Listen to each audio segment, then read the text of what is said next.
Hello, everybody. Welcome back to the Bacon Pancast. It's an Adventure Time podcast featuring Jake's Meatloaf. Did I say that wrong? I don't remember. We're Jake's Meatloaf. I am Tulip. I'm Chan. Oh, I'm Nick. I'm Tipsy. I went second. Had to steal it. Yep. That was an episode. That was a big episode. It was How about it, guys? Yeah, it's the bird and the clock. The bird in the clock. They got him in the clock. They got him in time. In time. In time. In the clock. Yeah, Yep. They did that. The animation also reminded me of like season 2. It was really wonky. Really? Wasn't it wonky? Do you not think it was wonky? No, yeah, Was but it bad? No, it wasn't bad. bad. It was funny. It's because Yeah. they were pushing things further than they normally do because they were in a dream, so they could. Not always though. Sometimes it was in real world. It was just like, I don't know, a little off model, but it was fun. Like, I'm not complaining. It was just funny. Surprised you didn't notice. Speaking of animation, because I just opened the episode, I love the intro thing, how that looks. The little backstory thing. Oh yeah. The Cain and Abel backstory. Yeah, that's interesting. It's because we're back to the tradition of the first few episodes this season, where we open with a little vignette and a new art style. Going immediately back to this after they didn't have one last episode makes me wonder if last episode was like special in some way, that it like earned not having one somehow. I don't know. Maybe it's just the force of I Remember You just pushes out everything else. Yeah. I Remember You just supersedes everything else. So that's why the last episode doesn't get a special opening. How do you feel about Cosmic Owl backstory? That was a strange one because it almost seemed like with the character design of young Cosmic Owl that they were trying to force a different character to be Cosmic Owl. But this is the only time we've ever seen that character, so they were designed in mind of becoming the Cosmic Owl. So the Cosmic Owl used to be a human-looking, well, not quite human, but like a short dude with a conjoined twin. Yeah, no, I get what you mean. It's definitely a little odd, but I mean, it makes me curious about, like, you know, that they specify that the other brother got banished somewhere. I'm just like, where'd he go? Who was that?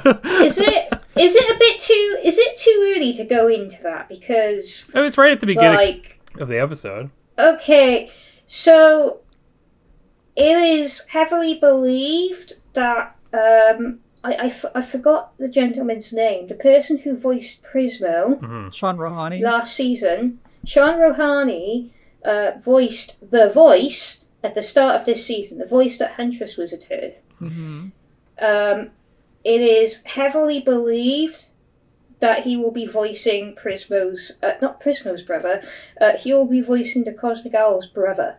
And that character will be coming back, and that character is the one who narrated the intro to this episode. Yeah, well, he did. That was Sean Rohani doing the narration. I think it's not a stretch to say that is the other brother, the in-character doing the narration.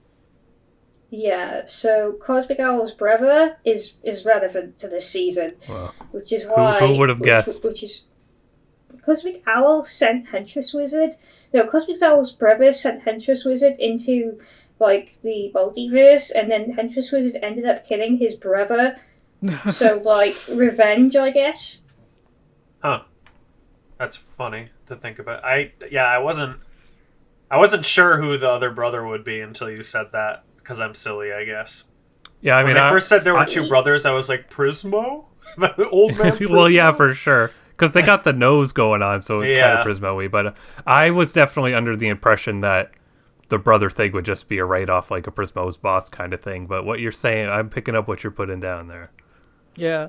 The fact that they did just look like guys before makes me wonder if, like, you know, the dream messenger role that Cosmic Owl took up, like, has to be an owl. Like, that's a mandate. And maybe whoever replaces him will also, like, be turned into an owl for some reason. Well, that fits Adventure Time and how things work in the multiverse, like how Jake became Prismo and Mr. Fox became Death. Mm-hmm. Yeah, that's true. Well, so I have a question about this whole backstory, though. Is this earliest thing in the timeline that we've ever seen? It might be, but it also could be after the Lich's monsters monologue. Yeah, that's what I was thinking. I was like, was the monsters thing a multiverse thing, or was it just an ooh thing? Like, we don't know, I guess. I don't even know if those are related to each other in any... Like, those could be on different planes of existence, but happening simultaneously. Yeah, that's what I mean, yeah. It's impossible to know. Uh-huh. Because all we know is that the Cosmic Owl was around the same time as the Citadel Guardians, probably before they were known as the Citadel Guardians. Mm. So, it's unknown if this was before or after the creation of everything. Like, the thing is, the place where Cosmic Owl's brother was banished, it apparently supersedes everything. Mm-hmm. Supersedes the multiverse. But Cosmic Owl obviously does not supersede the multiverse. So, I get the impression that the Cosmic Owl is and his brother of like early multiverse. Yeah, I guess we don't know. Like, we don't know if the voice has any actual power in the like undergrowth dimension. He could literally just be there. He could just be like hanging out. Yeah, he could be a prisoner there. Oh, right. Let me make a connection here. So the deer that Huntress Wizard accidentally killed at the start of the show, it had a chain and link on its leg. It was a prisoner. Right. So we've got these two cases of the green web being used as a prison. We have a prisoner being used as a connection point to it, and we have a prisoner being cast inside of it. They could be the same person. Ooh, In that case, Huntress Wizard would have killed both of them. Yeah. Yeah, she's on a roll. But the thing is, killing the Cosmic Owl, isn't that a cosmic crime? It has to be. It's literally called the Cosmic Owl. How can that not be a cosmic crime? I guess we'll have to see if those Guardians are on her tail to learn that. I was wondering how real the Cosmic Owl's death is. Yeah, me too. Because on one hand, the Cosmic Owl and Prismo are buds. Even if he really did die, do you think there's a chance he could just be brought back? Like exactly how Prismo brought himself back? Even if the Cosmic Owl appeared in Finn's stream, that doesn't mean Finn is going to die. Like now. Yeah. Right. Well, we could get to that later. But on my second watch through, I like it seems a little bit like the Cosmic Owl sort of willingly accepted being killed by Huntress Wizard, which doesn't seem like something he would do if he knew he couldn't come back from it. I don't think so. And yeah, even if like, I also am suspicious of Huntress Wizard's confidence that killing him means that the premonition dream is nullified, but we can talk about that when we get to the actual dream part. Okay, what happened before the dream part? I forgot. After the story, we went to the cemetery. That's right. So yeah, and Jay and Little Destiny are there, which means it wasn't them in the last episode. There's just doppelgangers of them lurking around. What the hell? It wasn't them? It wasn't them. Oh. It was them this time. It wasn't them last time in the background, where there are characters who like looked a little bit like them, but not quite. Does that mean those are the Fiona World versions of them? I think so. Be. Yeah. That's pretty funny. But that doesn't make any sense. It doesn't have to. It's cosmic. Yeah, I guess. Okay. I know you always get salty at Fiona, Tipsy, and I'm usually like, yeah, I don't know, she's silly and funny, but I was salty at her with the Hunson thing. I mean, the oh, yeah. I don't know. Am I, like, surely she knows that Marshall doesn't want to see his mom, right? Like Marshall doesn't... I actually don't think she was around for that episode. Do you think she knew? Like, because, like, I don't think Marshall talks about that. I think he just doesn't answer, and, like... Because if she knew, and she just did that anyway, that's, like, really gross. She definitely... In, like, the first episode of the first season, she asked Marshall to, like, take a message from her to his mom, and he refused doing that. I don't remember any other instances where Fiona was specifically there while, like, Marshall talked about his mom. Yeah, so maybe she just didn't know. I'll excuse it.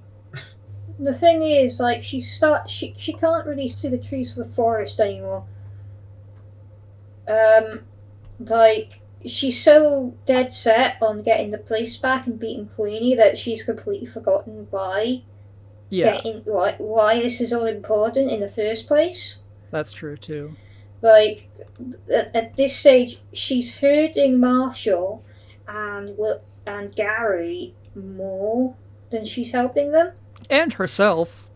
And herself. Like, she's running herself completely ragged. Which is what she always does, but she doesn't realize it. Yeah, she's like running herself completely ragged, making a deal with the devil, quite literally, in order to prove Queenie wrong, because what Queenie said is haunting her. And there are many things haunting Fiona in this episode. Hunter seeing the Huntress Wizard. Right, that was a moment they put a point on. I love that interaction. That was so funny, and it also highlights how different Hunter is to Huntress Wizard. Like, Hunter's actually, like, kind of a nice person, and Huntress Wizard is really not a nice person at all. She's like, you're not me, you're a weak version of me, and you don't know that, let's keep it that way. I was like, oh my god. They're both badass in their own ways. And then he says, think you're some tough guy here, and then she headbutts him in the face. I love that cut, because you're so used to, like, a character, like, saying a one-liner and walking away and then the scene moving on, but she came back and punched him.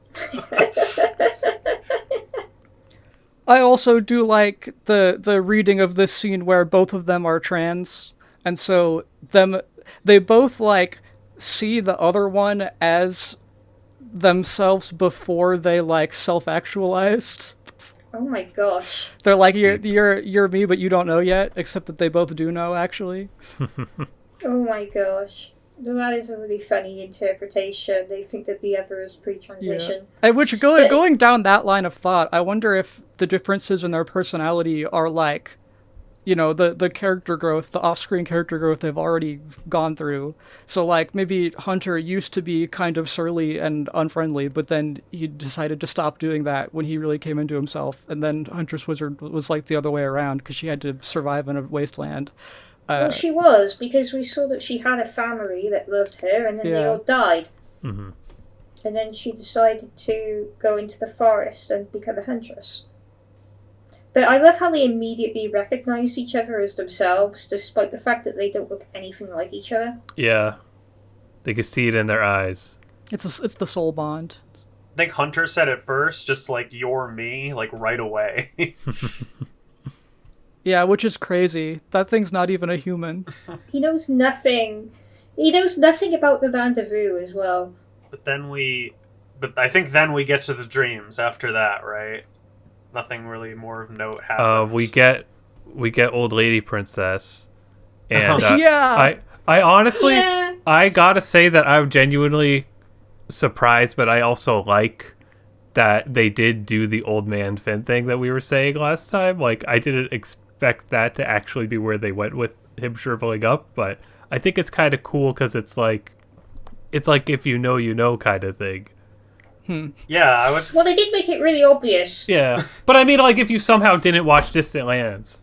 So now we're scared. Now there's stakes. Yeah, I guess. I can't believe, Talking like, of stakes. No. old Lady Princess was one of the, like, random princesses that I named when we were talking about, like, obscure princesses they brought back, and then they actually, like, gave her a line. And they brought back her voice actor who doesn't do any other Adventure Time voices. That's amazing. Her out of everyone That's didn't get recast, great. which is insane. That is so fucking funny. Like if half the characters got recast, but Old Lady Princess is intact. Also, yes, the Vampire King. I said it earlier in, like, episode 1. I was like, it's cool to see some acknowledgement of that, even though I'm not expecting it to go anywhere. But kind of did. They really had him here. I think I actually, like, gasped out loud when Marceline bit Finn, because I was like, oh my god, she did it. I know. She was convinced too easily. Yeah. I think this episode just sort of shows like there could be an arc. I can definitely see people disliking it because of Marceline biting Finn, and also because Bubblegum just wanted to give him Botox or something. But I think the point of this is that the characters are starting to get really desperate. Yeah. Yeah. They're starting to do really stupid things. Like, Bubblegum is massively panicking inside, so she's like pretending that there's a purpose to making Finn look healthy, and that she's boosting other people's morale, but really she's panicking and she's falling into her negative traits of trying to keep up the appearance that he's okay to make herself feel better. And Marceline, meanwhile, like, Marceline's never thought about biting people before, but it's always been a power that she has, and she's never had a mortal friend before.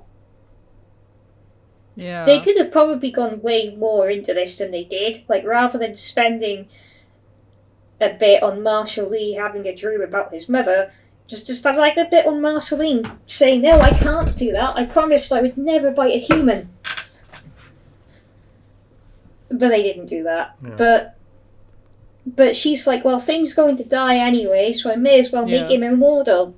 I also thought that the Vampire King, like, trying to convince her to make other people into vampires, like, seemed like something he wouldn't have done post Stakes. He seemed to have, like, come around on the idea that the world is different now. But granted, this is an emergency, 1, and 2. But, like, what else are you going to have him do? That's probably the reason that they never brought him back after Stakes, is because, like, he was kind of just chill. I don't know what they would have had him, like, try to make Marceline think or whatever. I think he came back because she was thinking about it. Yeah. Like his Vampire King senses came up and he was like, do it! Give him the dark gift! Because, you know, ultimately Vampire King is still evil. Like, even though he was defeated. And even though he respects Marceline, he sort of sees Marceline as his successor. I mean, she literally is. She's the Vampire Queen. Yeah. Yeah, so he's like, yeah, you're the Vampire Queen, exercise your right! It was quite funny and entertaining. Though, like you said, it does sort of undermine some very important Adventure Time episodes for the sake of a funny moment. That's fine. Adventure Time's a funny show. Yeah, it's not like it's the first time this has happened, is it?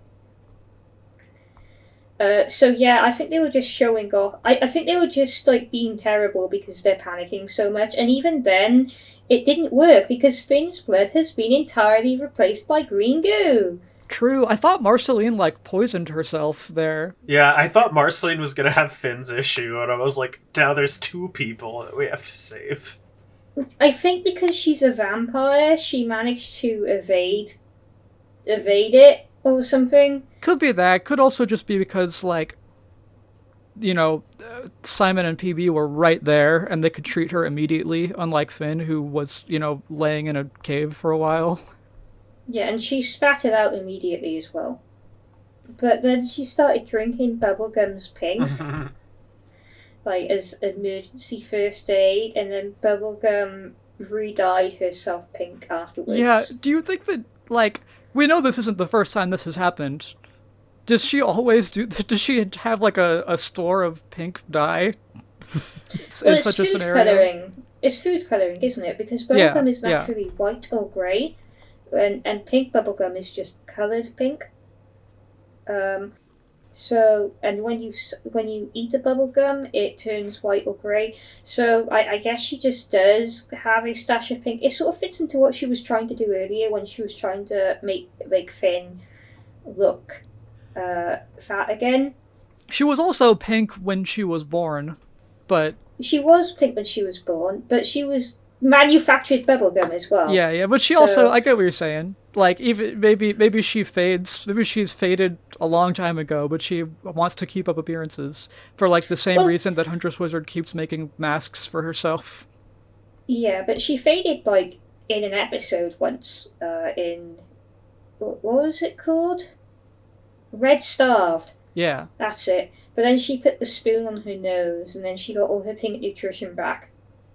So I think there's multiple methods for Bubblegum to get her pink back. She can inject candy biomass, or consume candy biomass, or magically absorb candy biomass, which is a thing that she can do if you don't forget. Or she can just recover herself from food dye, apparently, or she can use the spoon. So she has like her methods. But whilst that was happening, there was something else occurring in Fiona World. So how about that dream sequence? Which one started again? Yeah, which one? Oh, the one with Baby Finn. Baby Finn. Yeah, Baby Finn was first. I don't know. That's pretty straightforward. I think like Huntress Wizard pretty much said out loud everything that dream meant.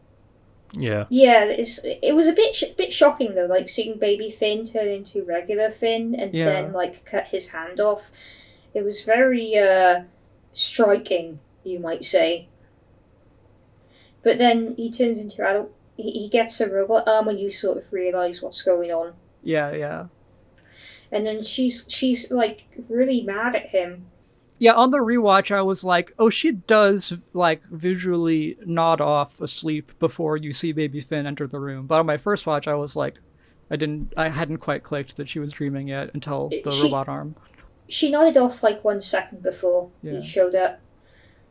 And she's upset at him because he had to go and get himself seriously injured, and because he was being reckless and dumb. And now she can't save him.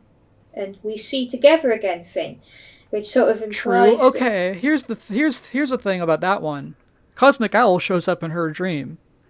And like, that I assume that was one of his scheduled stops, because he talks about like, you know, Finn being his next stop. And I don't know, there's no reason he would be here if he wasn't supposed to be, I think. Which means, what is that? What in Huntress Wizard's dream is going to come true? I guess that she fails to protect Finn somehow? There was a bunch of grass, but like, what else was in her dream? True, there's a bunch of plants and stuff in Cake's apartment here. Like, it was just that. Like, she sees him after Finn jumps out a window, and she's like, tries to chase after him, but then she realizes it's a dream. Maybe that's how, like, when Finn's an actual old man, he dies by jumping out a window. I don't like it. Don't say that! Look, he just makes a jump that he used to make every single day. Yeah. Mm-hmm. But it kills him because he's an old man.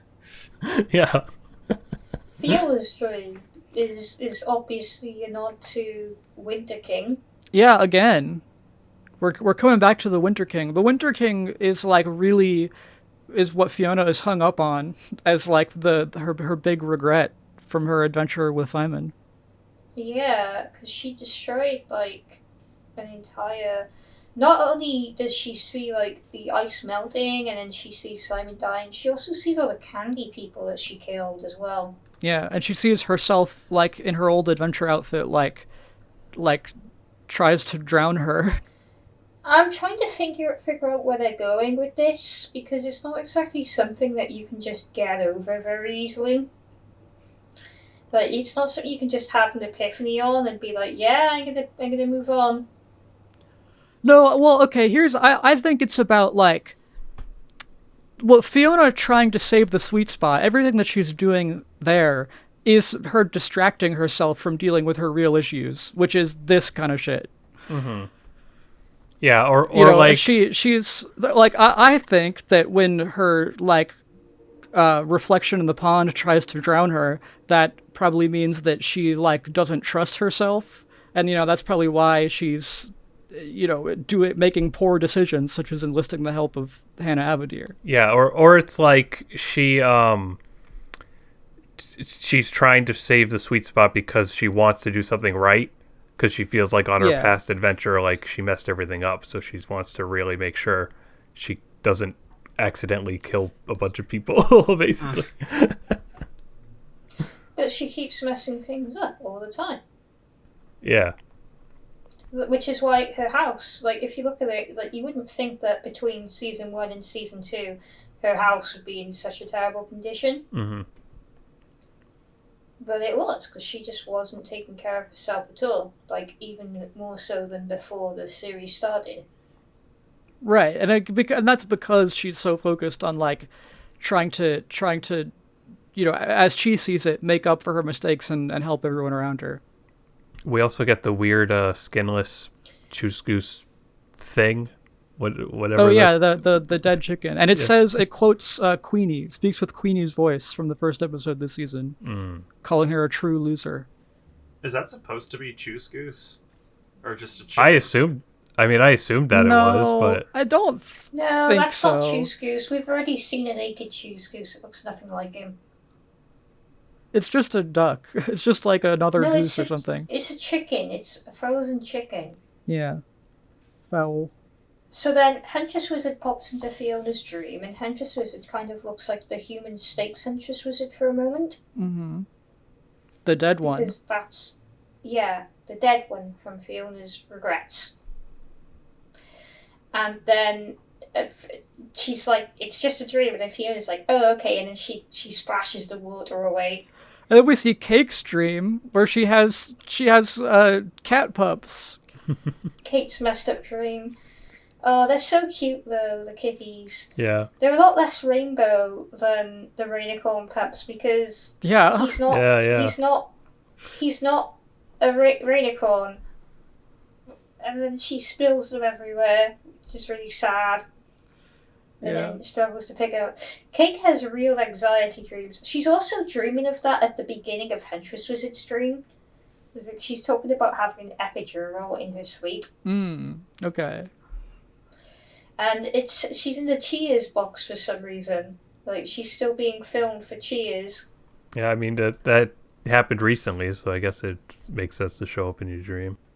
Yeah, well, I mean, I think it's, again, like I've been saying, she's feeling people's eyes on her for being a cat, and she doesn't like it.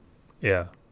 Then the Cosmic Owl shows up, and I noticed, my second watch through, that Cake, like, stubbing her toe on the table leg, which is, like, what happens later. That's, like, the part of her dream that came true.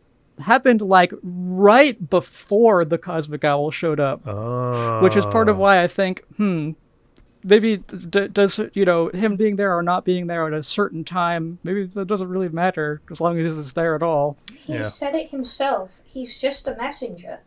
He is, but he's also, like, he has a power. Like, I don't think Cake's dream would have come true if he wasn't being chased through different dreams, you know? Okay. And then, there is that episode where Bubblegum gets dethroned in her dream, and then Gunther forced the Cosmic Owl to be there. Right, yeah. Which made it come true. So, yeah, I guess Cosmic Owl's presence can make a dream come true, even if it wasn't planned to do so. But that's not his fault. So, we move on to...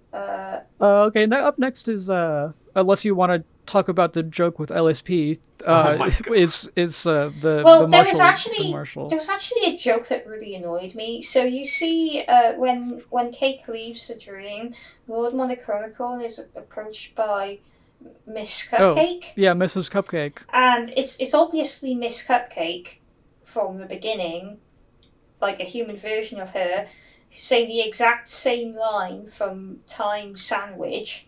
I'm sure it was. And then, just in case we didn't get the joke, it flashes to the R version of Miss Cupcake. Yeah, I felt the same way. What's the point of that? if you see Miss Cupcake, you're gonna and you hear what she's saying, either you get the joke immediately, and seeing her turn into Miss Cupcake from R isn't gonna do anything, or you don't get the joke and you don't know why Miss Cupcake is there. Yeah, I agree. I felt the same way. I was like, yeah, I got it. I didn't need to see the clarification. I wonder if that was a result of them, like, thinking, okay, well, this is a dream. How do we make it, like, seem weird? We're just, like, throwing in some extra stuff to make it seem They dreamlike. did a lot of that, but too much of it was just throwaway references to Kingworm, which is, like, a far better dream episode, in my opinion. Yeah. Like later on, you get Cake flashing across the screen like Finn did in Kingworm. You get Fiona having like the Kingworm aura around her head. And I was like, yeah, this is Rot the reference. I get it. But Adventure Time is so famous for like its dream episodes, and some of them are better or worse than others. A lot of them try to ram in as many references to future material as possible and cease to be like cohesive in any way. But at least each of them do something else that's weird. Now, this dream episode does do something very weird and interesting, though, outside of these weird references to Adventure Time. Farm World Finn. Oh yeah, that's right. Fiona goes into somebody's dream, and we don't know whose dream it was, and she's receiving gifts from both Hunter and Flame Prince. Yeah. Whose dream is that? I suspect that it's Hunter's dream, because I don't know who else knows all three of those people. That was Fenn's dream. You say it was Fenn's dream? It could be Fennel, that'd be funny. That's Fenn's dream. That's Fennel's dream, because Fennel knows all three people. True. As of recently. Fennel is the only one who knows all three people, because I don't think Hunter has actually met DJ Flame. And if it was Hunter's dream, you'd think he'd have reacted when Fiona showed up. I don't know if he would. He probably should have reacted differently. But maybe this is him, like coming to terms with the fact that him having a romance with Fiona might not be in the cards. Maybe he's accepting of it, actually. Maybe. So Hunter's definitely a good contender for that dream. But I think Fennel's a good contender as well, because, like, everybody is... Her best friend is focusing on Fiona, and her boyfriend is also talking to Fiona a lot. Like, at the end of the episode, Flame Prince lies to Fennel. Well, lie by omission, for sure. Lies by omission to Fennel. So, like, maybe Fennel is jealous of Fiona in the same way that Fiona is jealous of Fennel. And maybe this is going to result in Yuri. Yeah. Yeah. Oh, by the way, I saw some Yuri in this episode. Oh? I guess technically we're not there yet. But yeah, like a bit later when they're talking about like finding Finn, like Huntress Wizard like smelling Fiona to try and get information off of her, and that's how she knows that she's been to Oo. And like You've been to Oo? You're thrice. You've been to Oo. How could she smell the land of Oo on Fiona? And like putting her fingers in her brain. I'm sorry, but that's Yuri. Okay, if you say so. Oh, I believe it. Shrewd Yuri warriors. No. You see, here's the thing. We've been talking about Yuri this whole season. I never actually expected it to happen. This is kind of like I'm happy to accept seeds that I can water in my own head. I feel like the promotional material in the intro to the show is just so gay that the show accidentally queer-baited a bunch of people into it. Of course, we have to wait and see. I don't think there's time for Yuri at this stage. Unless aforementioned Fiona X Fennel, which is the true pairing. But yeah, this much is all I ever needed to be satisfied. If they keep doing things like this in future episodes, I'm happy. Oh my gosh, if there's any sort of fingering whatsoever, Tulip is satisfied. Cut that out. Keep it in. Yeah, I think we skipped Marshall's dream, but like, I don't know if that matters because it was just. We kind of mentioned it already. That one was simple too. Marshall actually sings about his dream at the end. Yeah. Like he's making a song about talking back to his mother, and I think he intends to play it at the concert. So it's relevant, but it's not that interesting. Yeah. Yeah, it's just a reminder, really. He's still thinking about this. We should remember that Simone is, Simone should be on our thoughts. She's probably going to appear more later. But that's all it is. It's just a carryover. Farm World thing. Yes, and then they do the thing where they like find real Finn through Farm World Finn through Fiona, which was really cool. I liked that. It's a dream in a dream. Yeah, and I love Jeremy's farm world voice. It's really good. He's stewing in a broth for some reason. I don't really understand the metaphor behind that. Well, it's probably it's the hunter's stew, right? That's the stew that they've been like cooking for years. Oh, and he's cooking in it because he's stressed out. Because his son has gone missing. Yeah. With little Destiny, and he's never seen him. And then he like smiles when Fiona tells him that Jay is just in her world. Like, that's so sad. Like, he's never gonna get to see them again, but he's happy they don't have to live in a fucked up post-apocalypse. Yeah. Like, because he knows that's better for them. Like, come on. That is very bittersweet. I feel for the little siblings as well that have lost their older siblings. But also, this is why little Destiny's brother sort of went crazy, potentially, and killed his father. Well, yeah, maybe, yeah. Like, she doesn't know her dad is dead. She doesn't care. True. She would have done it if Peanut didn't. And then he saved my life once. Like Farmworld Finn owes this great debt to Finn because he removed the crown from him. So they have their Finn connection, and then we go to Finn's dream, and it's on a TV inside of a little Finn-shaped room, and they go inside the TV, and he's on an adventure. It's kind of a fake adventure, in like a stage play. Yeah, and then he says, screams of distress. Yes, adventure time. He's like glad that people are in distress so he can go save them. It's so messed up. All right. Okay, so now I'm going to talk about the elephant in the room. There's so many clocks. Like, it seems very clear to me, and maybe this isn't what they intended, who knows, but I read this as like, yeah, this is Finn's croak dream. He's going to die of old age. Like a long time from now. Yeah. You know, they don't actually have anything to worry about in terms of the dream being a problem. That is really funny. Like, he's going to die from a clock. But the thing is, like, I think the clock is also supposed to represent the clock that Huntress Wizard is working against to save him. Fair, true. I thought it was a little bit odd that Huntress Wizard took a croak dream to be an imminent threat. I guess she knows that he's poisoned from the heart of the forest and, like, that's real and matters. But other cosmic owl premonitions that we've seen took like a long time to manifest. It's possible that she doesn't know how the cosmic owl works. I think that probably is true, but yeah. Yeah. Like, she heard him say, oh, that's my next guy, I'm gonna give him a croak dream, and she's like, a death dream? No! Arrow shoot, arrow shoot, arrow shoot. And he's like, I'm just doing my job. I think she assumes that killing the cosmic owl prevents the croak from happening, but it doesn't. While the cosmic owl is magical and can make a dream come true by appearing in it, the cosmic owl is generally drawn to dreams that are already going to come true. That could be true. That could be.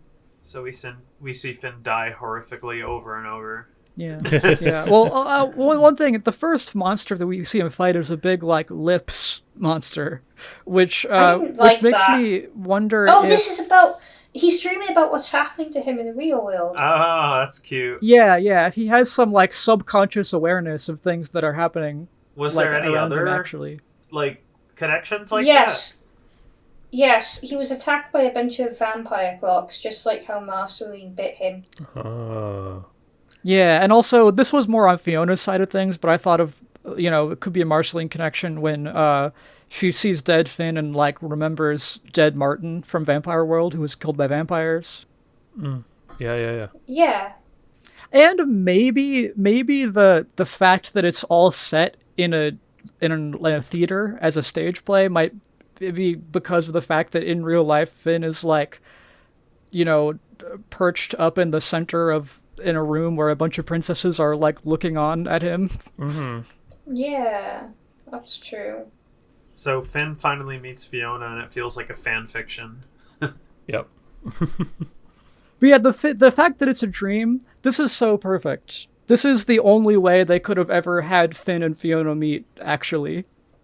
Don't say that. They might actually meet at some stage. Yeah, I feel like it's not impossible. Right?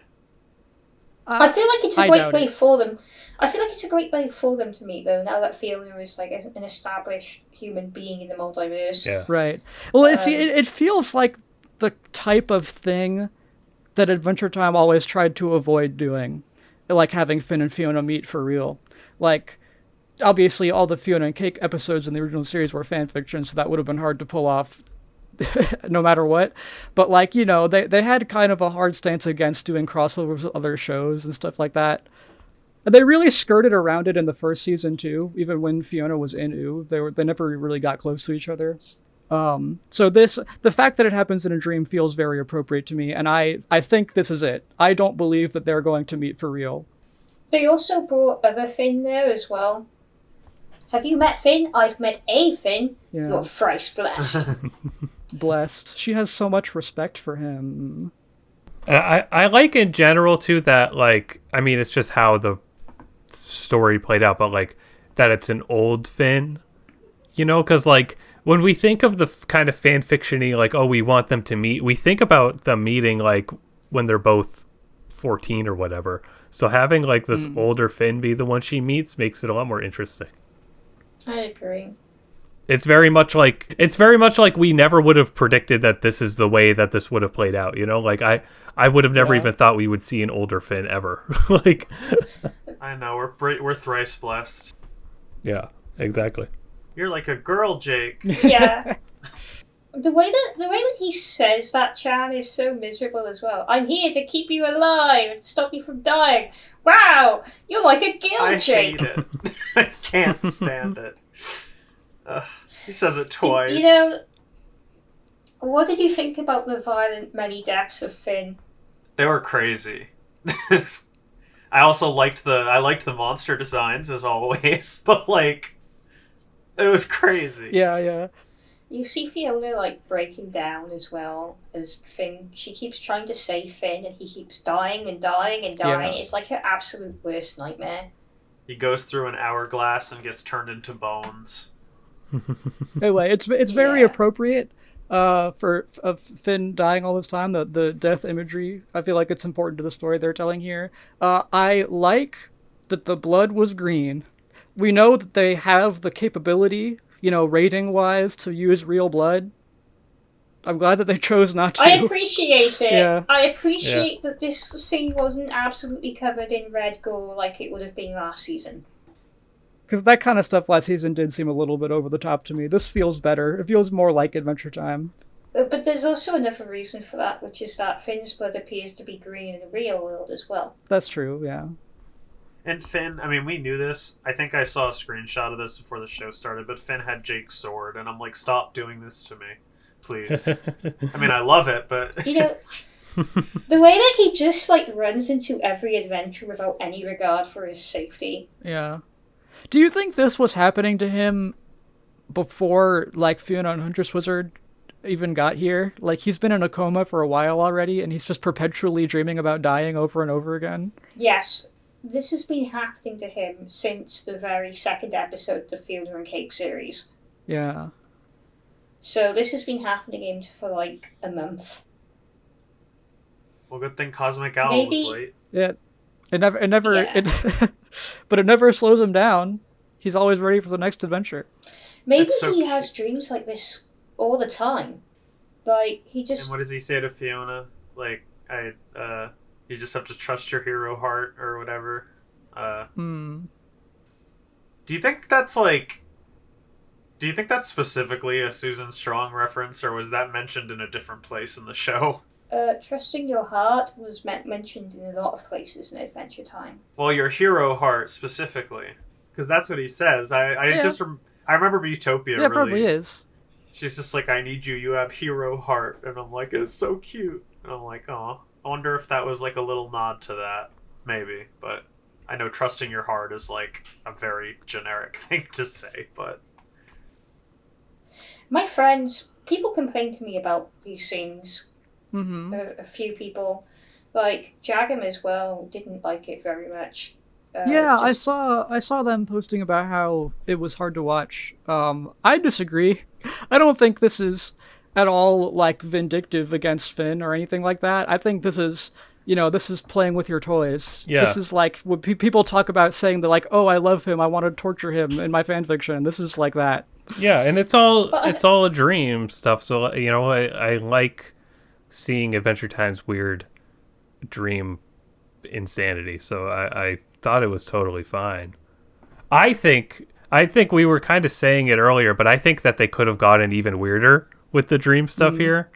But I mean, I'll accept it as it is.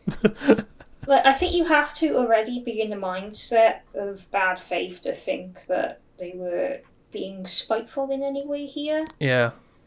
Though I do think lots of people just don't like seeing Deb Willow get tortured in such a way, especially when he's such a small part of the series as well. But I'm quite sensitive to gore and things like that, and this didn't set me off at all because of the green blood. So and the fact that it was all a dream as well, and that they saved him at the end, that they were actively working to save him, and that he didn't just get mercilessly killed like BMO did in the previous season. Pretty sure BMO briefly flashed on screen and got mercilessly killed a second time in this episode. Yeah, they did. I can't even remember where. It was when they were running at the calendar monster that said February 8th, which was interesting because I remember them being we don't keep time like that, so that was kind of weird.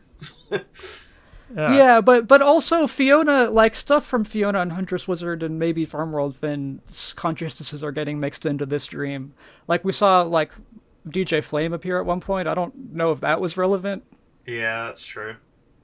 I didn't notice that BMO, but I see it now. Oh yeah, it took me 2 watches to notice.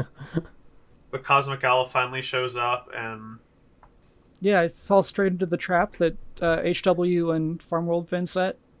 That he dies. He's dead. Finn died. Finn was killed at the same time that Cosmic Owl was stabbed, so Yes. It's very ambiguous as to whether the plan worked. Yeah, I didn't take it Cosmic Owl did that on purpose. I think he just tried to tackle Huntress Wizard and she got the stab in. But I could see being confused about that because I was like, oh. I think he was actually on his way to Finn. Yeah, it could be. To do the Cosmic Owl dream. Let's disregard the possibility that he might not be dead or that it might not matter that he's dead. He's dead. I think it's cool. I think of all the Adventure Time characters that you could have permanently killed, the Cosmic Owl is a pretty good one because that has stakes, in the world that will mean something for the world going forward. But also he's such a minor character that it's not that big of a deal. Adam Muto had an interview about this, and he said that the reason he killed Cosmic Owl was because Cosmic Owl's voice actor is dead. Yeah, that too. So he was like, well, this show has been going on for so long that a lot of the older voice actors are passing away, and that's terrible and sad. So maybe we can represent that in the show somehow. That's pretty much what he said. Yeah, and also that it was Huntress Wizard who killed the Cosmic Owl. Very appropriate. That is what she does. Mm-hmm. She hunts. That's where I thought you were going with that. Because chronologically, the first thing we've ever seen her do is kill a bird. Yeah. Yeah, and then she gets to have this sweet moment. Well, I thought it was a sweet moment, just Finn saying "I love you" and she walks away. I'm like, yeah. Oh man. Yeah. This is so brutal. And then Fiona says, you need to tell him how you feel. Yeah. And Huntress is like, I'm going to wake you up now. What? No. Do we have any thoughts about Finn calling himself hot? Yeah, I was he thinks Farmworld Finn is hotter than he is. That is really funny. I was a little would expect him to recognize Farmworld Finn, but I guess he's an adult now, so... He's an adult, and the last time you saw him, he was all iced up, right? I think Finn is just out of it. He's completely out of it right now. Nothing makes any sense to him other than fighting things. So, seeing Farmworld Finn... He didn't recognise Fiona, and he didn't recognise Farmworld Finn. And even when he saw Huntress Wizard, he wasn't asking her what she's doing in his dream or anything like that. He was just like, "Oh, I love you, Huntress Wizard." Well, she was like, didn't she say like you're in a coma and you're in a dream? And then he's like, "Oh, that's cool." true." He just doesn't care. Yeah. Yeah, but he is, he kept forgetting too. He does seem like he's a Yeah. little bit out of it. I wonder if him just straight up saying "I love you" is something that he like would say when he's awake, or if he's sort of having like an anesthetic effect, like he's at the dentist. I think it is having an aesthetic effect because even Finn at like his most open finds it really difficult to say things like that. You think so? Yeah. I would think that it would be Huntress Wizard that's the issue. Like, Finn tells Jake he loves him all the time. I know it's a different kind of love, but he doesn't seem like the type to not say that to me. Well, if you look at Finn's relationship with Huntress Wizard, do they really seem like that he'd have said "I love you" to her during the show? Yeah, no. He did call her babe in, like, the first episode, though, so we don't know what's progressed. True. I mean, the most we know about it is from other people's perspectives, really. Like, are they back together again from Marceline? I think she Yeah. even specifically said a thing, which is, like, even more ambiguous. Yeah. I don't know. I always like the character trope of someone who's afraid to show their feelings. It's fun. Yeah, and if we take it that way, like, that's something that he's never said to her, and then he says it in a dream. Yeah, I would, if I were in her position, I wouldn't know what to say in response either. Yeah, she just walks away because she's so like the first thing you learn about Huntress Wizard during the episode Flute Spell, she's like very afraid of settling down, and then Finn says that he just wanted to hang out with her, and then she just leaves. Like, this is one of her fears. Mm-hmm. So it makes sense that she just walks away in that scene and she doesn't say "I love you too" or anything like that. She's not ready to do that. I mean, she just punched a softer, warmer version of herself in the face earlier in the episode. I mean, she's also terrified of losing people she loves, so if she doesn't let herself love anyone, then she doesn't have to hurt, which is pretty fucked up, but... True. I don't expect to see any more interactions between HW and Hunter, but I don't know, maybe if we do get any more of that, maybe like her coming to be able to have an actual conversation with him could lead into her, like, being true to her feelings and telling Finn how she feels, or Fiona, just in case. I could see that happening. That'd be nice. You know what else was nice? Seeing Huntress Wizard with autumn colors briefly. Oh Yeah. yeah. We're gonna bring that up. That was the first image we ever saw of this season. It was in a dream. Or like, oh my god, Huntress changed so that the season's confirmed, and I'm like, now it's kind of not even confirmed because it was just a dream. Little tease. Yeah. The dream. Oh, maybe that's a hint that it's Hunter's dream also. That he's the only person who like has any different thoughts about her, about Huntress Wizard. Okay. I'm still of the boat that I'm still of the conspiracy boat that it was Fennel's dream. Who like sees her differently than everyone else does. I don't know why else she would look that way in that dream. Maybe she was losing faith in herself because she kept losing the cosmic owl. Mm-hmm. Who knows? I think they just wanted to make an autumn Huntress Wizard. And I don't blame them. It looked cool. Okay, then after the dreams, Fiona goes and talks to DJ Flame. That confirmed it wasn't DJ Yeah. Flame's dream, which we kind of already knew, but I feel like he would have been like, oh my god, I had the same dream, right? No, hang on a second. DJ Flame was asleep when we saw him. I just rewatched that scene and he had sunglasses on and he was clearly nodded off. You're right. I'm looking now, you're right. So it could have been his I guess, dream. like, maybe he wouldn't have said anything because he didn't let Fiona finish talking, but, like... Yeah. I feel like if Fiona was like, I just dreamt about you, he'd be like, whoa, I also dreamt about you. But I guess that's, like, an embarrassing... like, a dream he doesn't want to admit happened, if they're not a thing. So... Well, yeah, she also didn't admit what her dream was. So, like... Yeah, he, like, has a girlfriend already. Even if he had that dream, he's not gonna like say it means anything here. And why would he dream of Hunter? Has he even met Hunter ever? That's the thing. I assume because Hunter is good friends with Fennel that they've hung out together. Yeah, it could be for sure, but we Right. don't know. Okay, so it's supposed to at least lead us that it could have been DJ Flame having the dream. Yeah. Because if he was there doing his DJ stuff the entire time, then no, it couldn't have possibly been him, just like you said before this conversation.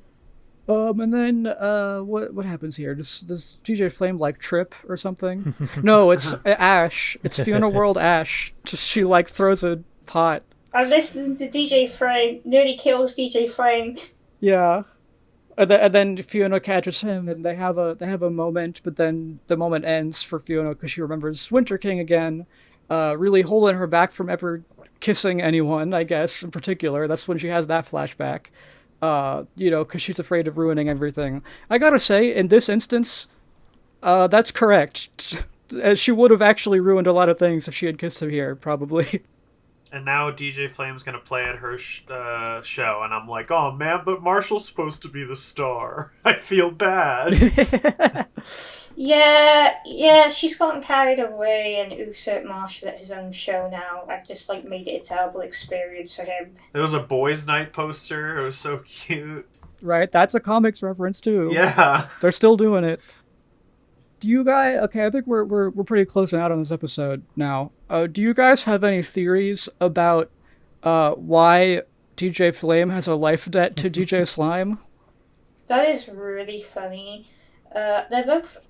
But maybe we can dig deeper on this one. They're both elementals, right? Yeah. I